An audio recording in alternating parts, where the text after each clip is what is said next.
رز نصرالدین ابراهیم که اندام شاندا کردیه جا قام شلوی میوانه میا. کاک نصرالدین روش باش. سپاس تو میوانه روداوی. اون هینا لقام شلوی نه کنگی هندچن شامی جو شامی دبنا میوانه روداوی. صباحك بخير ويا حمو نير كارمد داو گلک سپاس. وكاكو حاضري بينا كرن درك تشتي دي دا تواو بور اطلع ججنا قرباني جبو في درك ميزيك هفريزيك تنسيق تشي بدنا مو شامي دا جبو ترتيبا تكون البرنامج حكومة سوريا يعني بطور هاتف بلان كرن قربا نزيك و تناميك حكومة الشامرة الشاندية جبوكو هندا خوازا جوين القلب كان يان هنا وناميا خون الشاندية ترتيب دبي بريا هناك بريا سركردايتيا تصدي هناك وصفائدي دوستيني دولتي يعني سركردايتيا هسه دي اوي دا خوازناميا وبيشكيشي الشامي بكا أدبي يعني دوستي مينار دولتي دستيكا دانستان دنيا بنات تصدي ما يكونها حاضري جيرتي ترتيبات هي أوائي كانت كاك نصر الدين يعني بشتي كونفرانسا وما هلوسك تنج حكومة سوريا ديد درباري وكونفرانسا كو هاتا بيك آنين لقامش لي هاتا لدار خستن بشتي بيك آنينا شاندي تناميك جو حكومة سوريا جهشتي ويانجي تهلوستك؟ ما يعني بشتي جريدانا كونفرانسا هلوستا كردي ياكل قامش لهاتا دار خستن دبيسو الشاشة لسانا بهوري دا باستي روجادي برسبا آواكي براغهاندن يا حكومة شامي يامو هناكي بقول إكلاما متسرع له في حتى تمامي آواكي فرمي حبالي وابا نقشتي اندام شانده هی نه اندام یانجی اجبرکو بریار بو اندام کدنجی لشانده و بیزیده کرن حتى انها نهن بري تشونامي شامي ويجبين كدي كوميتا مرة شبه هيئة دانوستاندني يعني بسيا دانوستاندني شاميرا جرك هناك بيشنيار هنا جبو خورد كرن و فرح کرنا به شانده یک اوکو جنك سربخوا اکادمی جه دور عقلینه تبدیل به جمله دیوژی حاضری کنه کرن و ام همو يعني ام كوميتنا قانون ساز يعني اكاديمي دار دراسي ام الموقع دستايا دانستاندني حيدارن و حمو الملت المتجديريا بده وأواكي دشتي فايدة جي روشنبير أكاديمي سياسة مداري فرد قانون ساز يعني قبل جناب حوجي دعمته آري تاريخ اشتغالي فيها جروبي ممكنة أب كوميتاها أو دستايا دانستاندني بشاميرا إنه هنا خفاره جيبتي بدي وقت الوزارة السياسية باشا او خاتونا كودل شانده بيزي ذكرن كسايتي السربخو اكاديميك خلق عفرينه كيا حتى انها نافنها في ديار كرن قربت الجلينا ما نزيك وري جريدان او ناف يعني وري ديار كرن باشا كوميتين كودي بين بيك آنين چند كوميتنا حتى انها بأواكي يعني عند چند بلاد نها تكرن دي اكيد مثلا راجهاندن ويدي روحستن كرن چه برداشت كده يعني كوميتات راجهاندن دي كوميتات شيورمندية دي بأواكي دشتي بنا بيرجي قانون ساز وكدي خبرت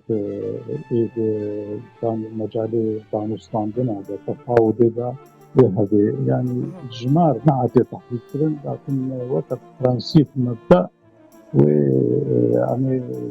استعانة تاريخية يعني وقت ممكن خلية استشاري نابت جمعنا يعني المهم آریکار به دا عند خود خبرت به از شاندا دوخه طرف و جیب گری. تبحث بردف كركاك نصدين بيجومان تجديدية وكمان يعني دكتورين جوا كده أفضل خوازية كسركية خلقية كود بيجن بردفكك جبو في كوميتيان جبو في دستي هبا وبردفك بيجومان هبا كنجي هون دستي الشام بكن جدينا بيدا لجور تقدير عمل لجور هاتي فلان كرن درك أتشتما أماجا فكر تب حاضر بيدن جدينا بيدا جبر تشتي نقلكي وشان دانستان بنيخوي يكسر شان يرد. وخوا تمام آمده كريا جبلي يعني آلية ريخصني آلية سياسي دا مجارن كهون ديا كم جوينا خود القل شامي بحس بكن وقفتش همو آمده كرنا؟ بگمان يعني مستنده ما تشتيكو بنگه او بلغنامه کو هاتیه أريترن بكونفرنسا الوسطى كردي يا نسانا بهري بهاتا جريدان بيجي أكيد يعني هر تسجنا حاضر و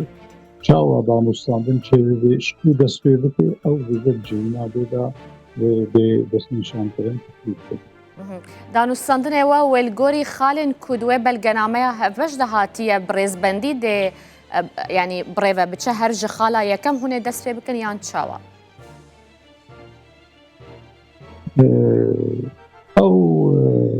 وقت استراتيجية دانستاندن يا غوتشي وكم قلت أنا بجبينا بيدا أنا يعني تحديد كنجي هنا بجبن جبينا ويا بي كنجية جرت نزيك بري شونا ما بدمك يعني دفي حفتية ددبا ممكن بالضبط نهبي تحديد كرن ممكن بو وكا شاندا كردي وكا ليفاقرا كردي كو هنا بري خوابدن شامي هيلين صور جموتشنا كو هون بتقاوايكي تنازل السرناكن يعني أمد تشارشوبا دي بلدنامي خاصة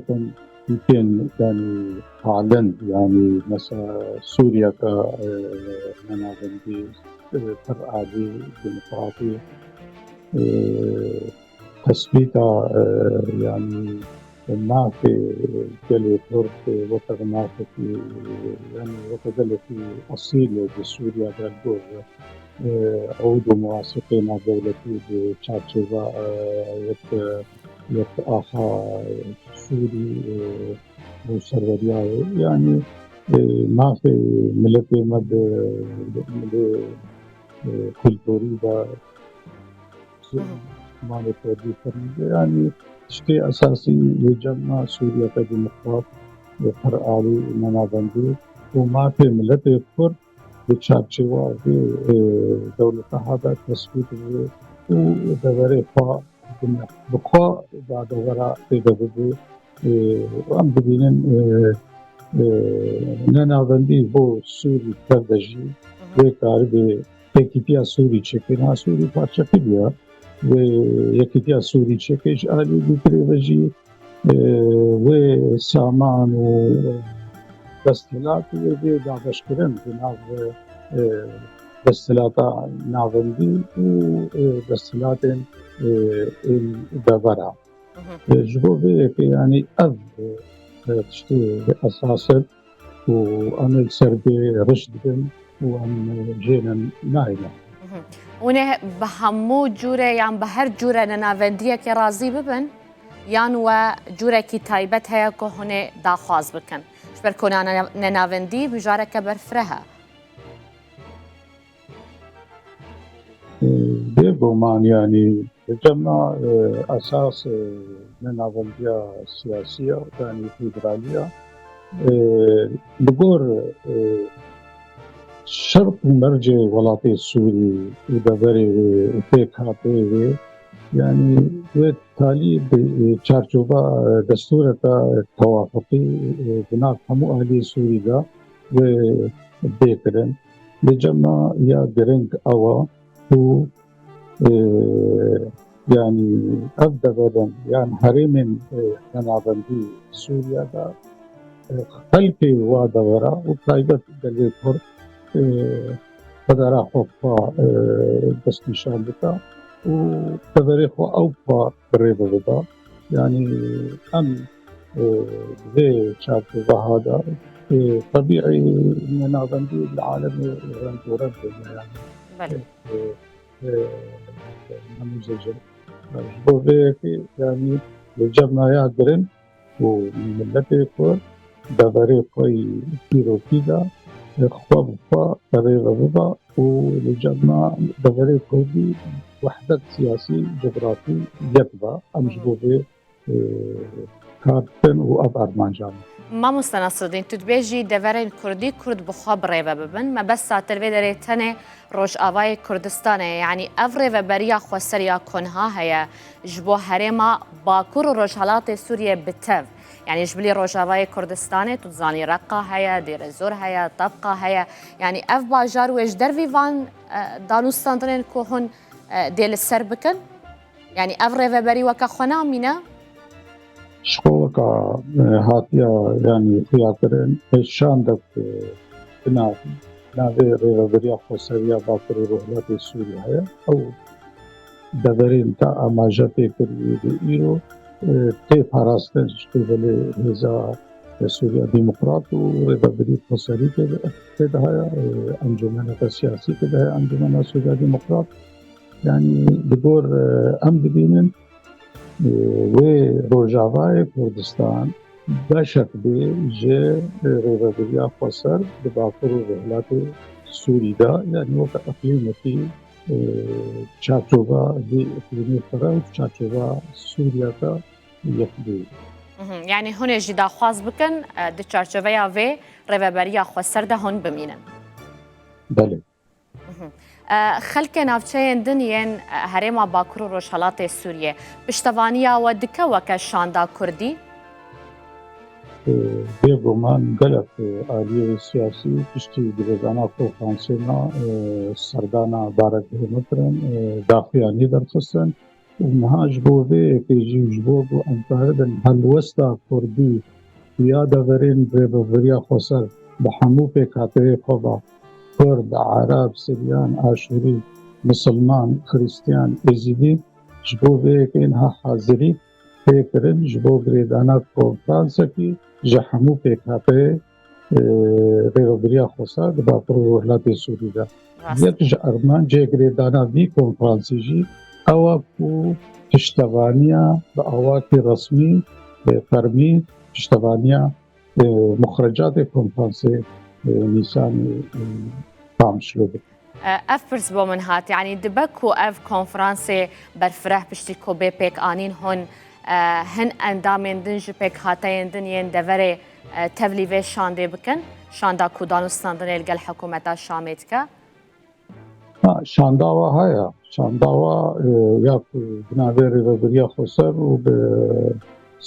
او بو برسه اداري ولشكريه يعني جبو برسه سياسي دبكو هنجي اندامن شبك هاتين دن ترلي شاندي بكن بشتي في كونفرانسا كتب بحزدكي بنسبة ما ببلغنا ماذا ام ديفيجن سوريا ولاتكي ترنتوا تر اولو ديانتا يعني الزمان وكلتورا يعني جبو في بدي ما في حمو في هاتين سوري چه در ریوبریا خسر به چه در ریوبریا خسر به دستورا پیشروجا سوری دا جیب با